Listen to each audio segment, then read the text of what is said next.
그 경우의 수에서 좀 배웠던 내용들 있잖아요. 뭐 NPR, NCR 뭐 이런 것들 그런 것들이 좀 복습이 돼야 돼. 알겠지? 같은 것이 있는 순열, 원순열 이런 것들이 좀 복습이 되어야 그 확률 쪽에서 확률 계산이 가능합니다. 알겠죠? 그럼 첫 단어는 일단은 확률부터 좀 얘기 좀 할게요. 일단 첫 번째 그 교재 기준으로는 페이지 몇 페이지 펴시면 됩니까? 33쪽? 아닌데? 42페이지를 푸시면 될 것 같아요. 여기 첫 페이지가 조금 용어가 쏟아져 나오는 부분이거든? 근데 이제 용어에 너무 좀 이렇게 용어가 어려워서 약간 해석이 어렵다 뭐 이렇게 받아들일 필요는 없고요. 조금 해석을 해드릴게요. 일단 이거는 경우의 수 첫 시간에 이제 했던 얘기랑도 약간 좀 유사하게 연결되는 내용인데, 자, 첫 번째 거기 용어 쭉 나오는 것도 좀 정리해 보겠습니다. 용어 정리는 프린트 기준으로 설명을 할게요. 일단 자, 첫 번째 1번 시행이란 얘기가 나오고 표본공간 사건이란 얘기가 나옵니다. 맞죠? 용어 정리 좀 들어갈게요. 일단 첫 번째로 그 시행이라고 하는 거는 거기다가 밑줄을 조금 치시면 될 것 같아. 그냥 이제 편하게 생각하면 되는데, 일단 같은 조건에서 뒤쪽에 여기 밑줄 칠게요. 반복할 수 있는 실험이나 관찰에다가 밑줄 치면 돼. 실험이나 관찰 같은 것들을 그냥 시행이라고 한다. 뭐 예를 들자면 이런 걸 말해. 동전을 던지는 행위. 뭐 이런 거. 프린트 안 받은 사람 없지? 프린트 안 받은 사람 없죠? 다 받았죠? 동전을 던지는 행위 또는 주사위를 던지는 행위, 이런 것들을 시행이라고 이제 생각하시면 돼요. 알겠죠? 뭐 어려운 거 아니고. 그 다음에 표본 공간이라는 말이 나오는데, 그 표본 공간이라는 말이 처음에 되게 막 어렵게 받아들일 필요는 없어요. 이 표본 공간이라는 거는 확률을 뭐로 정의하기 시작했습니까? 그 이제 경우의 수에서도 살짝 얘기했는데요. 그 경우의 수에서 사건이라고 하는 거 기억나나? 사건이라고 하는 거를 집합과 비슷한 개념으로 받아들이면 된다라고 얘기했지. 그래서 기본적으로 너네들이 배우는 현대 확률론은 기본적으로 그 집합을 개념을 토대로 정의된 확률입니다. 이해되셨나? 집합을 토대로 이제 개념이 정의된다. 그렇기 때문에 표본 공간이라고 하는 거는 여기다가 밑줄 치면 돼. 그냥 일어날 수 있는 사건 모든 가지수를 갖다가 다 더한 거기 때문에 전체 집합에 해당합니다. 여기 전체 집합의 밑줄 끝에요. 그냥 표본 공간은 전체 집합이라고 생각하면 돼. 예를 들어 볼까요? 주사위를 하나 던져요. 나올 수 있는 경우의 수가 뭐가 있죠? 1, 2, 3, 4, 5, 6, 6가지가 있죠? 그 1, 2, 3, 4, 5, 6 이걸 모두 모아놓은 집합을 표본 공간이라고 하는 겁니다. 어려운 개념 아니죠? 자, 사건이라는 말 볼게요. 표본 공간의 부분 집합이라고 되어 있습니다. 예를 들어서 이런 게 사건이죠. 그러니까 말이 좀 어려운데 사건은 집합으로 이해를 하시면 돼. 정리를 조금 해줄게. 첫 번째 용어 정리는 그 첫 번째는 두 가지를 조금 이제 제가 구별로 조금 써드릴게요. 첫 번째 시행이라고 하는 것과 사건이라는 걸 구별하셔야 돼. 자, 첫 번째는 시행이라고 하는 것과 사건을 갖다 구별하시면 됩니다. 그 밑에 지금 뭐 빈 공간에 필기를 하셔도 돼요. 일단 됐죠? 지금 설명하고 있는 내용이 가장 중요한 부분은 뭐냐면 확률을 정의할 때 뭘 사용한다? 집합을 사용한다. 이 부분이 가장 중요한 부분입니다. 알겠죠? 그래서 시행과 사건에 대한 이야기를 할 건데요. 저 시행이라고 하는 거를 좀 영어로 써드리면 트라이얼이라는 뜻이야. 트라이얼. 그러니까 이런 뜻인데 뭔가를 시도를 해본다는 뜻이겠죠. 뭔가를 해본다. 뭐 이런 의미를 갖고 있어. 알겠지? 그 다음에 여기서 사건이라고 하는 거는 기억하실 겁니다. 이벤트라고 하는 거예요. 이벤트. 알겠죠? 이벤트. 자, 첫 시간에도 조금 다뤄드렸던 내용이죠. 이건 집합이랑 비슷한 개념이다. 그래서 정확하게 이 이벤트라고 하는 것은 집합과 비슷한 개념이다, 같은 개념이다라고 이해해도 좋아. 그런데 중요한 사실은, 자, 이거를 집합이라고 이해해도 좋은데 집합은 영어로 세트라고 표현하거든요. 세트.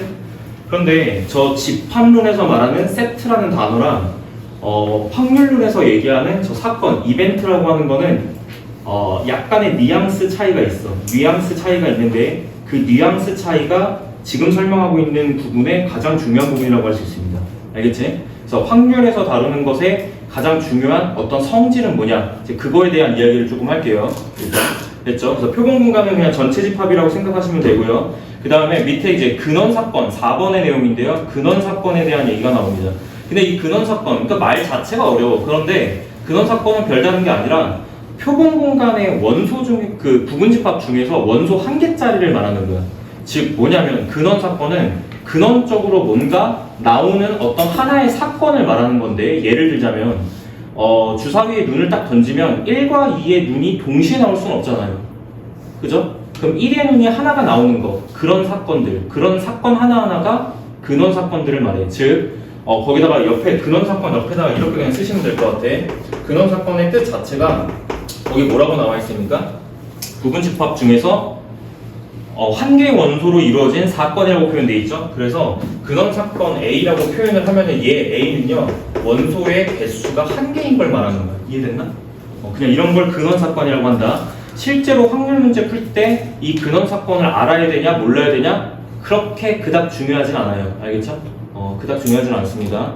그냥 근원 사건이라고 하는 것이 뭘 말하는 건지, 그 어떤 사건이 일어날 때 뭔가 가장 기초가 되는 그 근원이 되는 사건들을 말하는 거다. 그냥 이렇게만 이해하시면 좋을 것 같습니다.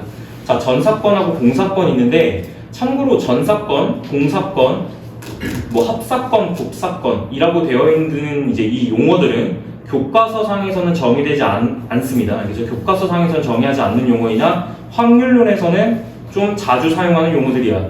그렇기 때문에 참고해서 편하게 사용하겠습니다. 수업 시간에. 알겠죠? 자, 용어 정리할게요. 전사건은 뭐냐면 전체 집합 그냥 자기 자신을 말하는 거야. 알겠지? 전사건 무조건 그냥 일어나는 사건이죠. 예를 들자면 이런 거예요. 주사위를 한 개를 던지는 사건이 있다고 합시다. 그럼 주사위를 하나 딱 던졌을 때 1과 6 사이에 나오는 사건, 1과 6의 눈이 나오는 사건.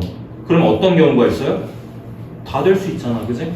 그런 것들이 전사건입니다. 됐죠? 비슷하게 그냥 전체 집합, 자기 자신이라고 생각을 하시면 될 것 같죠? 됐죠? 자, 두 번째, 자, 공사건입니다. 공사건은 공집합이랑 같은 개념이야. 무슨 얘기냐면 주사위를 한 개를 던졌어요. 7 이상의 눈이 나올 사건이라고 하면 그 사건은 공사건이 되겠죠? 절대로 일어나지 않습니다. 그쵸? 그런 일이. 그런 것들이 공사건입니다. 이해되셨나? 자, 그 다음에 합사건하고 곱사건이 있는데, 합사건은 정확하게 집합 개념으로는 합집합이랑 같은 개념입니다. 그 다음에 곱사건은 정확하게 교집합이랑 같은 개념이에요. 이해되셨나? 그래서 합사건이라고 얘기하는 거는 A 또는 B. 당연히 합집합의 핵심적인 단어의 개념은 또는이죠. 또는 O와 이거나 다 같은 말이죠. 뭐 이런 것들. 됐죠? 이런 것들이 핵심 개념입니다. 두 번째, 곱사건이라고 하는 거는 교집합에 해당해요. 교집합은 AND입니다. AND. 그리고 뭐 또는 이고라는 표현, 또는 AND 뭐 이런 거, 뭐 이런 걸 얘기하는 거야. 알겠지?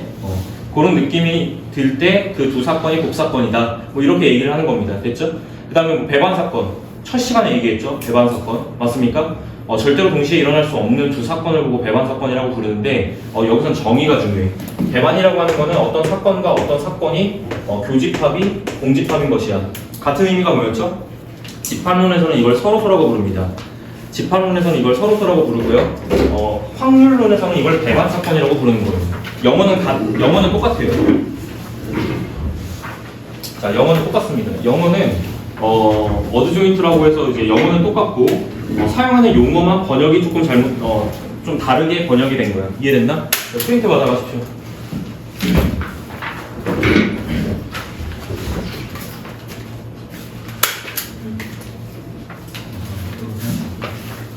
자, 그 다음에 배반사건 설명했죠. 동시에 일어날 수 없는 사건, 두 사건을 배반사건이라고 부릅니다. 우리가 배반사건을 경우의 수 단어를 굉장히 중요한 요소로 다뤘어요. 뭐 어떤 것의 아이디어였죠? 기본적으로 경우의 수를 쓸 때 어떤 케이스가 분류되는 원리 자체가 배반사건인 것들로만 케이스 분류가 가능했다. 오케이? 자, 그 다음에 여사건 보겠습니다. 여사건이라고 하는 거는 많이 들어봤죠. 일단 한 번쯤은 다 들어봤죠. 그 사건이 일어나지 않는 사건들을 여사건이라고 부르는 거야. 예를 들자면 주사위 눈을 갖다가 던져요. 주사위를 던져요. 그럼 주사위 눈이 예를 들어서 2 이상의 눈이 나올 확률을 갖다 구하여라. 뭐 이런 문제가 나왔다고 치자. 근데 2 이상의 눈이 나올 확률은 뭐 경우의 수로 따지면 2, 3, 4, 5, 6 이렇게 나올 수 있지 않습니까? 근데 이 경우보다는 2 이상의 부정을 걸어. 부정. 그럼 2 이상의 부정은 2 미만일 거 아니야. 그 2 미만의 눈이 나올 가능성은 1밖에 없는 거죠. 그래서 내가 원래 구해야 되는 사건보다 그 반대 부정의 사건이 경우가 더 적을 때 사용하는 이론이 여사건입니다. 완벽하게 이해됐죠? 뭐 이런 거를 말해요. 그래서 여사건 같은 경우는 정확하게 여사건은 정확하게 집합론 안에서는 뭐 어떤 개념과 똑같냐면 여집합과 똑같습니다. 됐죠? 자, 여기까지가 용어 정리입니다. 됐죠? 자, 그 다음에 그 다음 하고 싶었던 얘기는 뭐냐면 이거야. 자, 세트와 이벤트의 차이입니다. 알겠죠? 자, 흔히 첫 시간에 경우의 수 들어갔을 때 이벤트라고 하는 것을 집합과 같은 개념으로 이해해도 좋다라고 설명을 했는데, 일단 기본적으로 이벤트라고 하는 것과 사건이 약간의 뉘앙스 차이는 있기 때문에 이 뉘앙스 차이에 대해서 얘기를 좀 할게요. 알겠죠? 자, 차이를 조금 느끼셔야 됩니다. 알겠죠? 그래서 제가 이제 경우의 수 뭐 얘기할 때 뭐 동전 던지기 뭐 이런 걸로 사례를 갖다가 많이 들어드리는데, 일단 두 가지의 차이를 갖다가 설명할 때 이 차이를 조금 설명드릴게요. 자, 첫 번째는 나한테 동전이 100원짜리가 있고 50원짜리가 있다라고 합시다. 자, 이렇게 있다라고 쳐요. 일단 알겠죠? 그럼 이걸 갖다 던지는 시행을 해요. 오케이? 던지는 시행을 합니다. 그러면은 나올 수 있는 경우가 이 두 동전을 갖다 딱 던졌을 때 나올 수 있는 케이스가 어떤 것들이 있어? 라고 얘기를 하면 몇 가지의 경우의 수가 나오죠? 네 가지라는 거 이해됐나? 네 가지라는 거 이해됐나? 자, 그걸 구체적으로 이제 표현을 하자면요.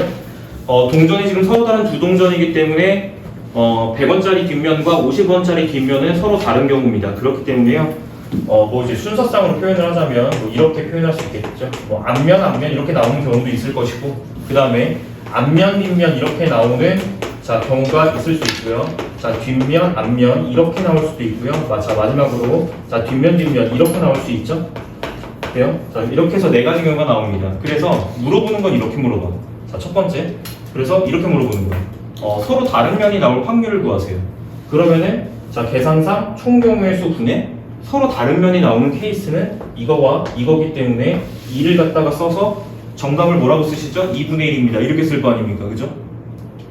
맞나? 정답이 2분의 1입니다. 이렇게 쓸 거 아니잖아? 그지? 맞아? 그런데 이 질문을 조금 바꿔볼 거야. 알겠지? 이 질문을 조금 바꿔볼 건데 여기에서 제가 표현을 이렇게만 바꿔요. 부동전이라는 표현으로만 바꿔요. 그럼 현재 이 던져지는 두 동전은 구별이 안 된다라는 거 인지됐나?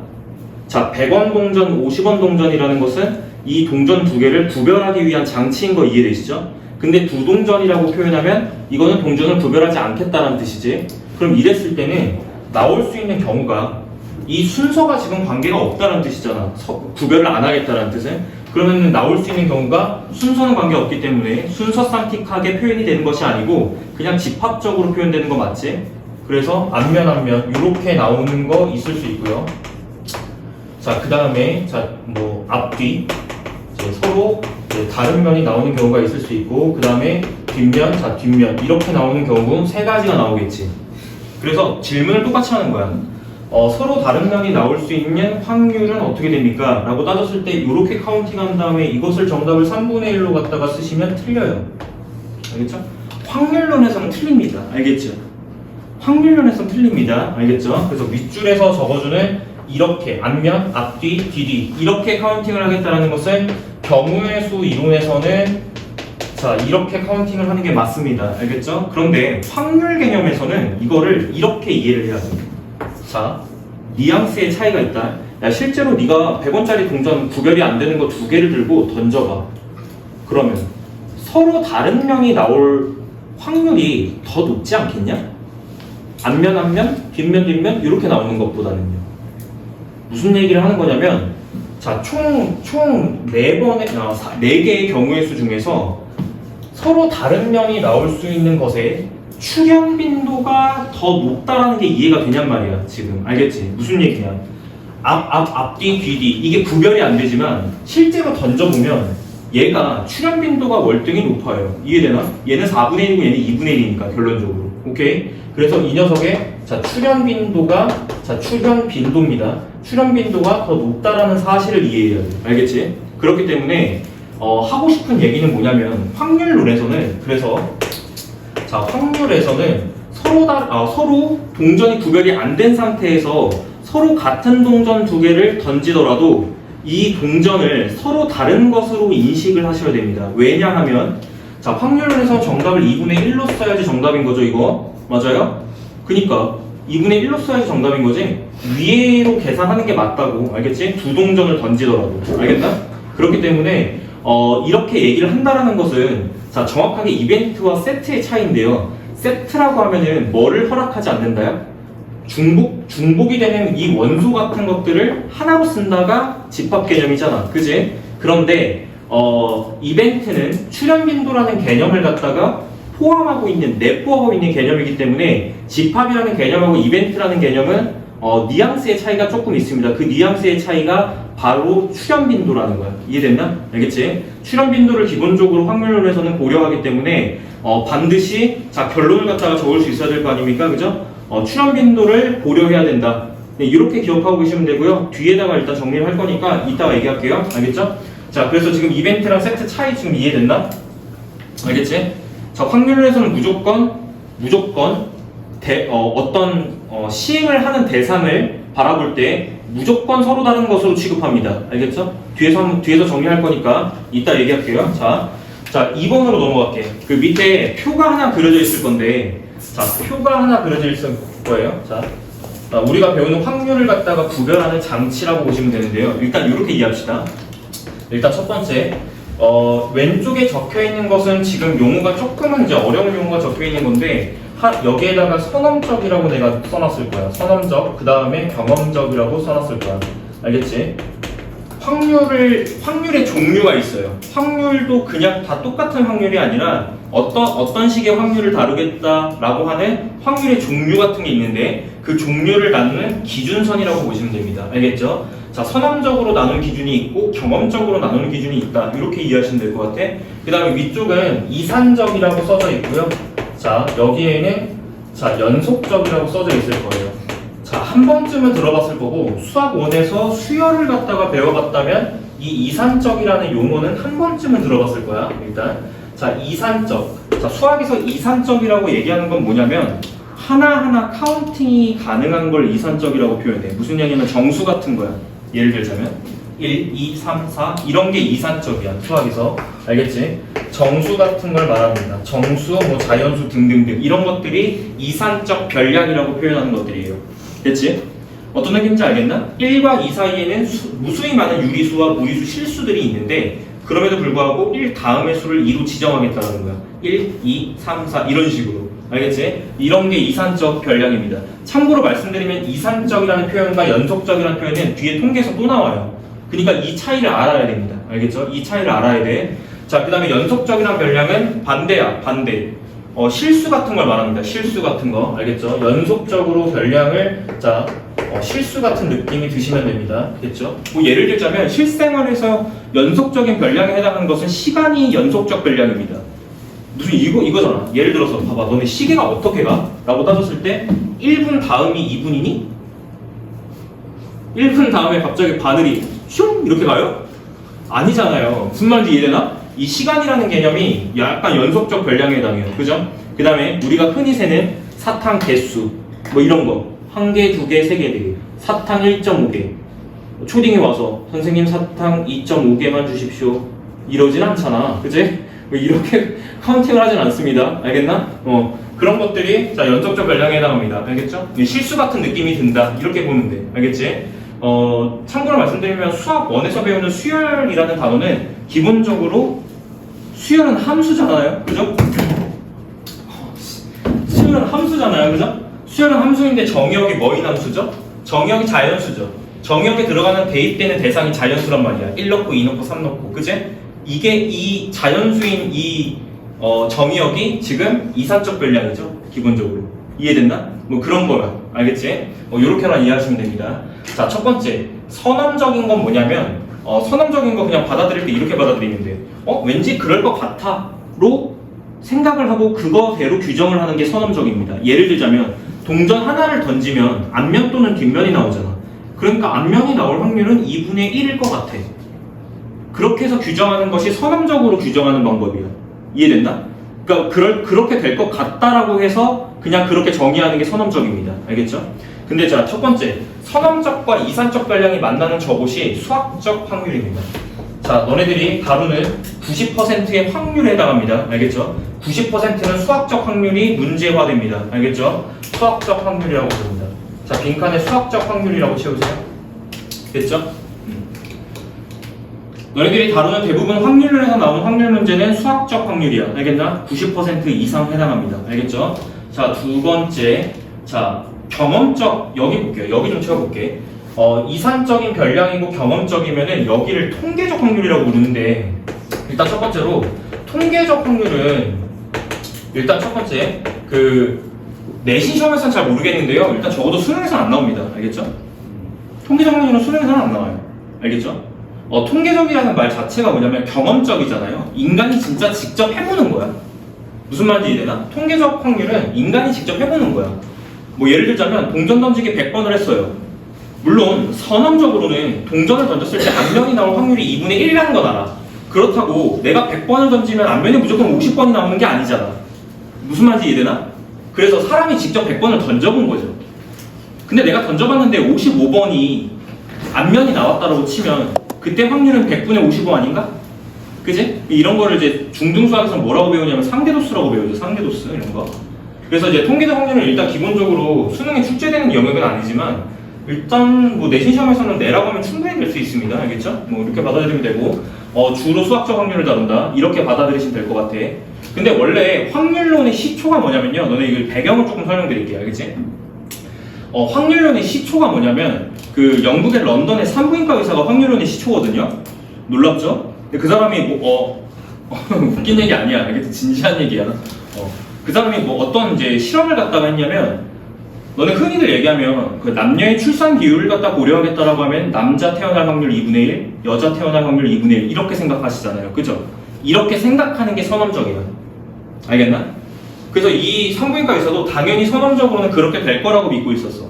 알겠지? 근데 자신의 환자들을 갖다가 통계적으로 조사를 했는데, 알겠지? 자연분만일 때 남자가 55, 여자가 45. 그러니까 무슨 얘기죠? 정확하게는 이거야. 정확하게는 105대 95 확률입니다. 알겠죠? 자, 비율이 105대 95로 나왔어. 남자가 105고 여자가 95야. 그거 되게 신기하죠? 나만 그런 거 아닌가? 해가지고 전 세계적으로 다 조사를 했더니 대체적으로 남자가 105의 수치, 그 다음에 여자가 95의 수치로 비슷하게 그런 출산율을 보이더라 이거야. 무슨 말인지 이해되나? 그럼 이거는 선험적으로 남녀의 출산 비율을 이제 2분의 1, 2분의 1 이렇게 선험적으로 생각을 했지만 경험적으로 내가 직접 통계를 내보니까 실제로는 남자가 조금 더 많이 태어나더라 라는 것을 경험해서 이제 알아낸 거죠. 이해됐나요?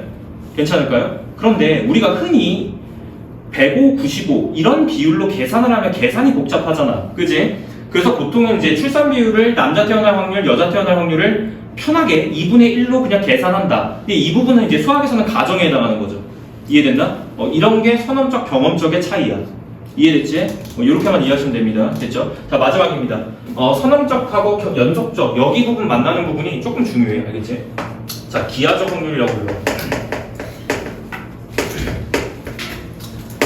물론 확률론 자체로 봤었을 때는 수학적 확률이 많이 나와요? 기하적 확률이 많이 나와요? 라고 하면 수학적 확률이 압도적으로 많이 출제돼요. 알겠지? 근데 이 기하적 확률은 확률론에서 기하적 확률 문제 자체가 중요하다기보다는 뒤쪽에 통계 쪽 있죠? 통계에서 다루는 확률의 거의 대부분은 기하적 확률에 해당합니다. 알겠죠? 그래서 확률론 자체에서 기하적 확률 문제가 등장하는 것은 살짝 드물지만, 알겠지? 드물지만 통계 쪽의 확률은 대부분 기하적 확률에 해당합니다. 알겠죠? 뭐 이렇게 이해하시면 될 것 같아. 뭐 예를 조금 들어볼까? 자, 한 장 넘겨볼게요. 한 장 넘기시면은 일단 수학적 확률 먼저 얘기 나오니까 수학적 확률부터 좀 정리하자. 알겠지? 자, 거기 보시면은 한 장 넘기면 수학적 확률로 하죠? 수학적 확률부터 얘기하겠습니다. 여기에 해당하는 거예요.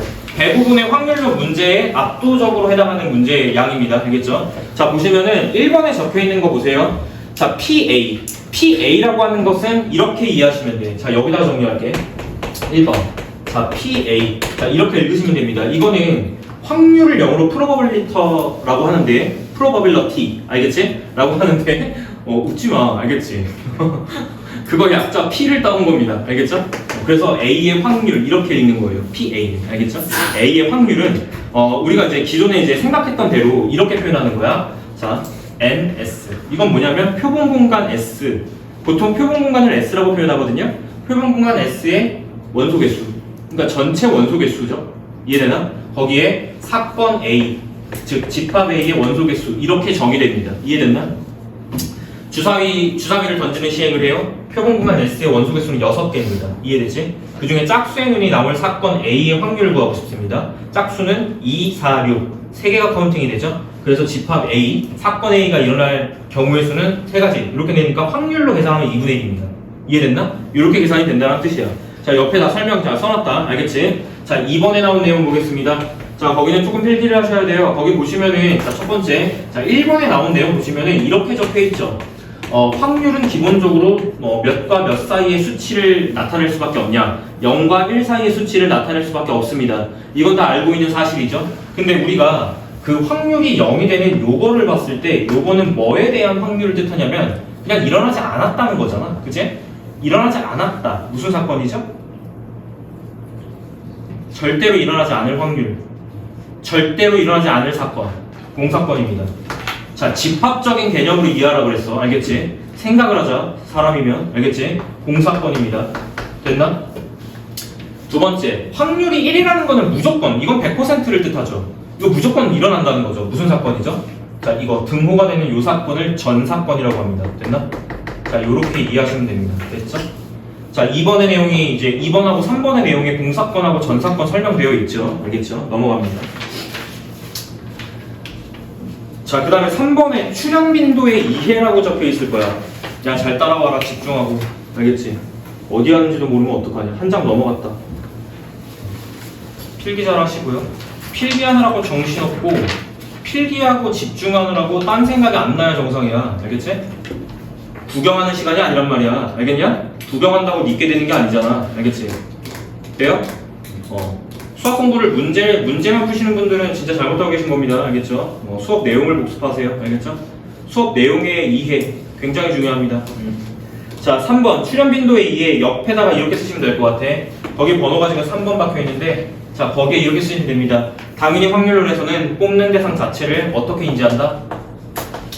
자, 뽑는 대상은 항상 자, 서로 다른 것으로 취급한다.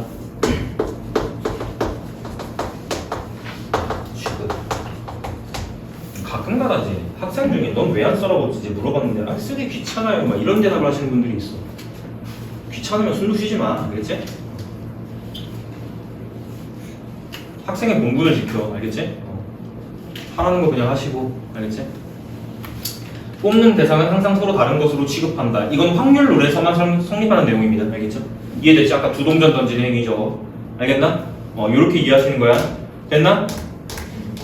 자, 요렇게만 이해하시면 될 것 같아요. 밑에 뭐 필기할 건 없어. 사실 뭐 요 차이점을 조금 거기다 썼으면 좋겠는데 그냥 넘어갈게요. 이미 썼으니까. 자, 4번 내용 보겠다. 거기 4번 내용 같은 경우는 이렇게 이해하시면 좋을 것 같습니다. 4번에 모든 경우의 수를 헤아리는 방법은 확률론에 있어서 적극 활용이 가능하다 라고 써 있을 거야. 그럼 거기다가 밑줄 한번 쳐볼까? 모든 경우의 수를 헤아리는 방법. 여기다가 밑줄을 쳐봐. 모든 경우의 수를 헤아리는 방법. 뭐겠어요? 당연히 앞에서 배운 NPR, NCR, 또 뭐 있죠? 두 개 더 있잖아요. NPR, 중복순열입니다. 그죠? 그 다음에 NHR, 중복조합입니다. 됐죠? 이런 것들을 적극적으로 활용할 수 있는 거야. 알겠지? 왜지? 기본적으로 확률, 경우의 수 조합, 경우의 수 확률 이론은 왜지가 가장 중요한 물음 아니냐? 이유 없이 공부하지 말자는 거지. 왜지? 자, 이 앞에 달려있는 n이 의미하는 게 뭡니까? 저 n이 의미하는 게 뭐예요? 서로 다른 n개라는 뜻이죠. 이해됐나? 오케이? 이해됐나? 자, 서로 다른 n개인 거죠.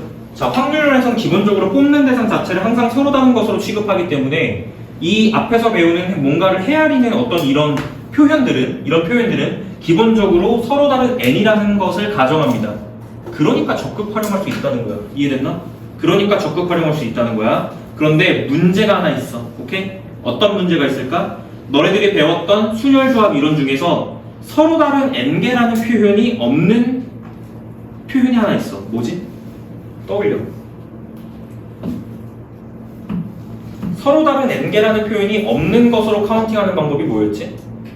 뭐 있어요? 배웠던 거 떠올리세요. 엄청 중요하다고 가르쳤어. 계속 나옵니다 라고 해서 가르쳤어. 뭐지? 지난 시간에도 했다. 이항정 시간에도 했다. 오케이. 같은 것이 있는 순열. 같은 것이 있는 순열 자체는 표현 자체는 서로 다른 n개라는 사실이 없습니다. 맞죠? 그러면 궁금한 건 이거야. 선생님 그러면 확률 계산할 때요. 같은 것이 있는 순열 상황이면은 계산을 어떻게 합니까? 알겠지? 그거에 대해서 얘기를 좀 하겠다. 알겠지? 자, 같은 것이 있는 순열 얘기하겠습니다. 같은 것이 있는 순열의 경우는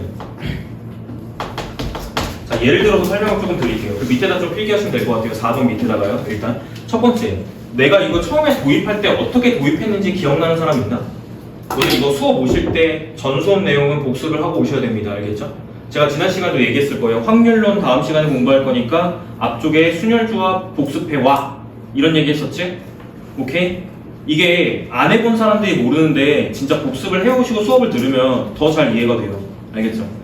알겠지? 그리고 남들 나중에 2번, 3번 복습할 거 너네들은 한 번만 하면 돼. 뭐 이런 뜻이야. 알겠지? 자, 같은 것이 있는 순열 처음에 도입할 때 이렇게 알려드렸어. 예를 들어서 나한테 A, A, B, B 이런 문자 4개가 있다라고 치자. 문제를 드릴 거예요. 자, 이렇게 2장씩 있는데 이거를 이제 재배열을 하는 거예요. 이거를 재배열했을 때 자, 구하고 싶은 건 이거야. B, B, A, A 요 문자가 나올 확률을 구하세요. 이걸 구하고 싶은 거야. 알겠지? 이해된다 지금 이거? 그럼 어떻게 구하지? 라고 따졌을 때 처음에 같은 것이 있는 순열을 어떻게 가르쳤습니까? 라고 따졌을 때 이렇게 생각하자 그랬잖아. 첫 번째, 같은 것이 있는 순열 같은 경우는 A 뒤집어서 사실 1, 2 써져 있던 거죠. 이해됐나? 이거 지금 어떻게 하는지 알겠죠? 여기 2, 여긴 3, 여긴 4가 써져 있던 거죠. 1 뒤에 A를 썼고 2 뒤에 A를 썼고 3 뒤에 B, 4 뒤에 B를 썼던 겁니다. 뒤집은 거죠. 이렇게 도입했었죠. 기억나시죠? 그러면요, 잘 보세요. 이거를 먼저 배열하지 않았나? 맞지? 그러니까 무슨 얘기냐면 이 확률을 구할 때 이 배열이 나오는 확률에서 이 부분에 해당하는 게 뭐냐 이거예요. 표본 공간에 해당하는 게 뭐냐 이거예요. 근데 같은 것이 있는 순열 자체를 갖다 도입시켰을 때 처음부터 이게 서로 다른 것이라고 가정하고 배열하지 않았냐 이 말이야. 내 말은. 알겠지? 이해됐나 지금 이거? 오케이. 그래서 1, 2, 3, 4를 배열하는 것으로 출발을 했었죠. 그래서 확률 계산할 때도 똑같이 4팩토리얼로 계산하면 된다 이 뜻이야. 알겠나? 출현 빈도를 고려하기 때문에 전체적으로 저거를 배열했을 때 어떤 경우가 나오는지를 따져야 되는 거잖아. 모든 경우를 다 카운팅합니다. 자, 그 다음은 어떻게 생각하는 거야? 내가 원하는 것은 이 배열이죠. 근데 이 배열이 나오려면 실질적으로는 BB라는 것은 어떻게 오는 경우가 있냐 라고 따졌을 때 3, 4가 오거나 4, 3이 오는 경우가 있어. 오케이? 그래서 여기가 2팩이 먼저 들어가는 거야. 경우의 수 카운팅하는 거예요 지금. 오케이? 곱하기 두 번째 요 뒤쪽 볼까요? 얘는 당연히 뭐겠어? 1, 2, 5와 2, 1 이렇게 나오겠죠? 그럼 얘도 지금 2팩이죠. 동의될까? 그래서 확률 계산하면 이렇게 계산되는 걸 거야. 여기까지 됐나? 자, 그런데요, 잘 보세요. 얘를 이런 관점으로 봐. 2팩 곱하기 2팩을 분모의 분모로 내려. 뭐 하는지 알겠나?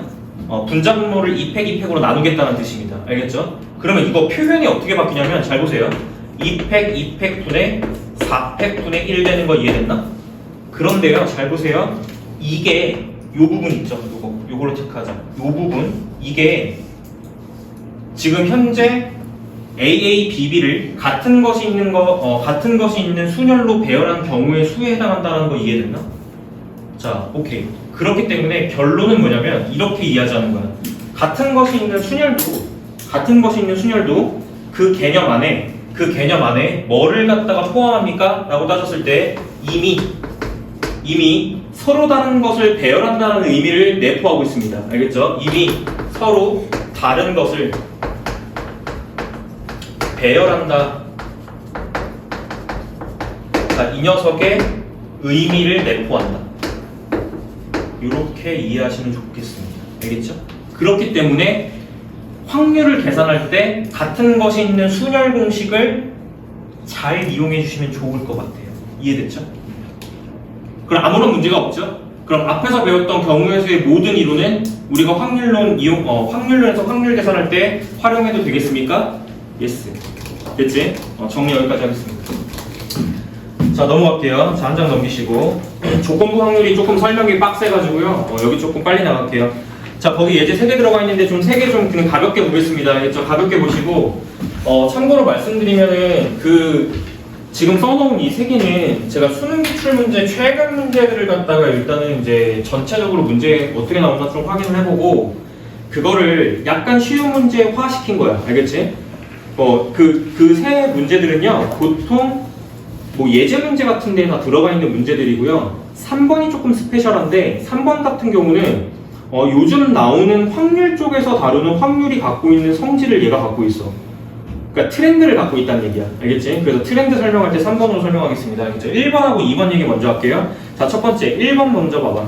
자, 1번에 거기다가 밑줄 치자. 너네들 확률 문제 풀 때 하는 방법을 알려드릴게요. 무슨 얘기냐면 너네들 나중에 가면 확률 문제 어려워요 뭐 이런 얘기 많이 나오거든요. 근데 확률 문제는 일단 풀어나갈 때 뭐가 중요하냐면 보통 문장제 문제로 나옵니다. 이런 식으로 문장으로 나와요. 문제가 확률이. 그지? 그래서 문제를 읽고 뭔가를 풀잖아. 그지? 그런데 이렇게 쉬운 문제는 당연히 시험에 안 나올 거고요. 오케이? 그렇지만 연습 자체를 쉬운 문제로부터 연습을 도입해야 나중에 어려운 문제를 풀 때도 구조적으로 풀 수 있어. 알겠지? 그래서 처음에 확률 문제 푸실 때 조금 연습을 하십시오. 뭘 연습을 하냐면요. 첫 번째는 이거야. 표본 공간이 뭔지부터 찾아. 알겠지? 정말 명심해라. 이딴 문제를 잘 풀자고 지금 이걸 하자는 게 아니야. 어려운 문제가 안 풀리는 이유는 문제 상황의 분석 자체가 안 되기 때문입니다. 알겠죠? 문제 상황을 분석을 잘하자라는 거는 표본 공간이 뭔지를 따지고 지금 여기서 사건이 뭐로 정의되는지를 따져야 내가 알고 있는 모든 이론들로 확률을 구할 수 있다는 말입니다. 알겠지? 그래서 첫 번째 표본 공간부터 찾아. 알겠지? 표본 공간 찾기. 자, 두 번째는 뭐냐면 사건 정의하세요. 사건 정의하십시오. 됐죠? 야, 맹목적으로 공부하지 마시고 남들이랑 똑같이 공부하지 마. 알겠지? 남들이랑 똑같이 공부하면 남들과 성적 똑같습니다. 당연한 거죠. 이해되죠? 자, 저 두 가지를 갖다가 어떻게 하는지를 조금 설명드릴게요. 연습하실 때 쉬운 문제로 연습하십시오. 쉬운 문제로 연습을 해야 어려운 문제에 체화가 돼서 어려운 문제 풀 때도 그게 돼요. 이해됐나? 오케이. 자, 첫 번째 첫 줄. 자, 거기 문제 읽는다. 1, 2, 3, 4, 5를 중복 허락하지 않고 5자리 정수를 만들 때 거기 슬래시. 첫 번째 줄 내가 일부러 끊어놨어. 거기 슬래시. 집중하고 문제 잘 따라와. 구경하는 수업이 아니라 그랬잖아. 알겠지? 자, 1, 2, 3, 4, 5를 중복 허락하지 않고 5자리 정수 만들 때 거기 슬래시 그으시고 거기다가 표본 공간이라고 쓰십시오. 첫 줄이 표본 공간입니다. 알겠죠? 자, 거기 밑에 줄, 거기다 밑줄 칠게요. 15의 배수가 될까지. 자, 15의 배수가 될까지 밑줄. 사건 A를 15의 배수가 되는 사건으로 정의하겠습니다. 됐죠? 이렇게 하시고 계산하시면 됩니다. 알겠죠? 표본 공간이 뭔지 찾아. 두 번째, 사건이 뭔지 정의. 이거예요. 알겠나? 자, 그러면 보자. 대상 자체가 뭡니까? 라고 따졌을 때 1, 2, 3, 4, 5 아니겠어? 이해됐나? 이게 표본 공간이야. 알겠지? 그런데 뭐의 배수를 만들고 싶은 거예요? 15의 배수를 만들고 싶은 거죠. 그럼 15의 배수가 되려면 무슨 배수? 3의 배수이면서 AND죠, AND. 맞아요? 자, 3의 배수이면서 AND 또 5의 배수를 만족해야 되는 거 맞나? 알겠지? 저런 문제는 기본적으로 배수 판정법을 알고 있어야 돼. 알겠지? 3의 배수 판정 어떻게 하더라? 각자리 숫자를 더한 것이 3의 배수이면 그 수는 3의 배수죠. 근데 운이 좋아요. 운이 좋게 이걸로 5자리를 만들면 이 서로 다른 5개를 다 쓰겠지. 근데 이거 다 더하면 몇이야? 그게 3의 배수죠? 그럼 얘는 이미 만족하는 거지. 됐나? 얘로 5자리 정수를 만들면 그 5자리 정수는 무조건 3의 배수가 되는 거 맞습니까? 네. 얘는 이미 만족하는 거죠? 그럼 뭐만 만족하면 될까? 5의 배수만 만족시키면 되는 거지. 그럼 5의 배수 판정은 뭐야? 모르면 가방 싸고 집에 가야지. 5의 배수 판정 어떻게 하죠? 끝자리가 0 또는 5죠. 근데 0 없으니까 뭐만 따지면 돼? 끝에가 5가 끝나는 걸로만 따지면 되는 거 아닙니까? 되죠? 야, 너 똑바로 앉아라. 건방지게. 끝에가 5로 끝나면 되는 거죠? 그 다음에 이쪽에 오는 것은 몇 개 배열이죠? 4개 배열이죠. 되죠? 자, 계산 한번 해볼게요. 전체 경우의 수는 1, 2, 3, 4, 5를 갖다가 배열하는 거기 때문에 몇 팩? 5팩토리얼. 됐죠? 분해. 이건 특수한 거지. 끝에 5가 있다라고 생각하고 나머지 4개를 배열하는 거잖아. 위에 몇 팩이겠어? 4팩토리얼이지. 그치? 그럼 확률은 이제 계산하시면 몇 분의 몇 나와요? 정답은 5분의 1이야. 그치? 됐어? 이렇게 하시는 겁니다. 자, 바로 넘어갈게요. 쉬운 얘기니까요. 자, 2번 문제 보겠습니다. 흰 공 2개, 검은 공 2개, 파란 공 5개가 있는 주머니가 있다. 자, 주머니가 있다라고 합시다. 자, 흰 공 3개. 자, 그 다음에 검은 공 2개. 자, 파란 공 몇 개입니다. 파란 공 5개. 이렇게 들어있죠? 주머니가 있다라고 합시다. 되겠죠? 자, 이 상태에서 4개의 공을 꺼낸다. 자, 이 상태에서 4개의 공을 꺼낸다. 자, 여기 슬래시. 여기까지가 표본 공간이야. 알겠지? 4개를 꺼내는 모든 경우의 수를 표본 공간이라고 하는 겁니다. 이해되셨죠? 자, 그 다음에 거기 밑줄. 밑에 줄, 두 번째 줄이야. 흰 공 2개. 자, 그 다음에 파란 공 2개. 맞죠? 흰 공 2개, 파란 공 2개의 공이 나올 확률 이렇게 돼 있잖아요. 거기까지 밑줄. 여기가 사건 A입니다. 이렇게. 됐죠? 사건 정의됐죠? 야, 그런데 이렇게 합시다. 보세요. 확률은 기본적으로 다루는 그 뽑는 대상 자체를 서로 다른 것으로 인지하자고 했잖아. 그러니까 흰 공 3개라는 거는 이 흰 공 3개가 서로 다른 흰 공 3개인 거야. 이해됐나? 오케이? 같은 흰 공 3개로 취급하는 게 아니라 저 흰 공 3개가 다 구별이 되는 서로 다른 흰 공이라고 생각하셔야 돼요. 이해됐나? 그러니까 얘네들은 그냥 서로 다른 거야. 알겠나? 서로 다름이라고 이해하셔야 돼요. 알겠죠? 자, 가봅시다. 전체 경우의 수는 자, 총 몇 개의 공 중에서 10개의 공 중에서 4개를 뽑는 행동이죠. 그러면 전체 경우는 뭐라고 따져야 돼? 틀려도 돼. 얘기해봐. 몇 개 중에? 10개 중에 몇 개를 뽑아? 4개를 뽑죠. 그럼 뭐예요? 뭐예요? P? 이게 지금 배열인가요? 뽑은 다음에 배열은 나열합니까? 뽑기만 합니까? 포인트는 뭐라고 했냐? 순서쌍이냐 비순서쌍이냐? 오케이? 지금은 꺼낸다야. 꺼낸다. 꺼내기만 하잖아. 조합이에요. 됐죠? 4개. 자, 요렇게 들어간 게 분모. 됐지? 자, 분자 한번 채워볼게. 자, 가봅시다. 흰 공 2개는 의도적으로 흰 공 2개를 뽑아야 됩니다. 알겠죠? 그 흰 공 몇 개 중에 2개 뽑아요? 그렇죠. 3개 중에 2개 뽑죠? 동시에, 엔드. 순차적으로. 그 다음에 파란 공 2개죠. 의도적으로 파란 공 2개 뽑아야 돼요. 5개 중에 2개. 이렇게 계산이 되겠지. 괜찮나? 뭐 어렵지 않아. 뭐 이 정도야. 알겠지? 자, 설명하는 건 이거야. 요즘 그 3번을 조금 설명을 할 건데, 거기다 이제 이거 옆에다 쓰면 될 것 같습니다. 근데 요즘 문제의 트렌드는 뭐냐면요. 이 계산의 결과를 놓고 봤을 때 요즘 문제의 트렌드는 확률이라는 것 자체가 그 계산이 되는 원리가요. 분모분의 분자 이런 걸로 나오죠. 일단 기본적으로. 오케이? 그런데 계산되는 것이 대부분의 문제들이 분모를 계산할 때는 그냥 공식을 갖다가 적용하는 문제가 대부분이야. 이건 예외가 없었어. 알겠지? 그냥 공식을 적용하면 되는 것들. 알겠지? 그런데 특이사항은 분자 쪽에 있었습니다. 알겠죠? 분자 쪽에서는 공식을 이용하는 경우가 한 문제 빼고는 없었어. 여태. 알겠지? 공식을 이용해서 물론 어려운 문제를 얘기하는 거야. 알겠지? 쉬운 문제 말고요. 어려운 문제를 조금 이제 분석을 해봤을 때 분자 쪽에 있는 문제가 그냥 단순히 공식을 갖다 적용하는 것으로 나오지 않아. 알겠지? 그래서 보통은 두 가지로 나눠지는데 첫 번째는 이거는 직접 세개가 나오더라고. 오케이? 얘네들이 가장 못하는 거 아니겠어? 직접 카운팅. 알겠지? 두 번째가 케이스 분류. 이외에 없습니다. 알겠죠? 모든 문제가 다 이거야. 직접 세는 거 아니면 케이스 분류. 물론 공식도 있어. 알겠지? 근데 공식도 있는 거는 되게 쉬운 문제잖아. 알겠지? 이런 거잖아, 이런 거. 알겠지? 이런 거 쉬운 문제 안 나와. 알겠지? 이렇게 이해하시는 거야. 요즘 트렌드입니다. 알겠죠? 확률론에서 나오는 문제의 트렌드. 됐지? 3번 문제 볼게요. 중요하다. 3학년 잘 들어라. 3학년 잘 들어라. 원주각이다. 잘 봐. 자, 3번 문제 보시면 정육각형 위에 꼭지점 6개로 삼각형을 갖다가 만든다. 정육각형을 자 생각을 하는 거니까 정육각형을 좀 그리겠습니다. 다 정육각형이 있다 라고 생각을 하는 거야. 그러면 기본적으로 정육각형이기 때문에 정다각형 아니야? 그지?